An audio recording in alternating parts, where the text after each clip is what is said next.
guys, magluluto tayo pero hindi siya adobo. Yung hiwa niya lang ang adobo. Pero gagawin natin siyang chicken steak. Ito yung pinagbabaran niya. Sasabaw natin mamaya. So, ayan guys. Tignan nyo kung paano ako magluto ng steak.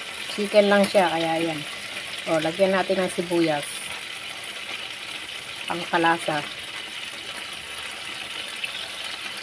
O, ayan na guys.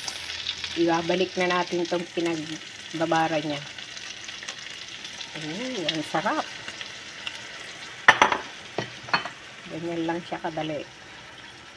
Lagyan natin ng konting tubig para may sauce, may gravy. Ayan. I-prito-prito natin yung natirang sibuyas pang decorate. Style ba? Ang arte. Sarap ng amoy. Ayan na guys. O, diba? Wow. For lunch, chicken steak.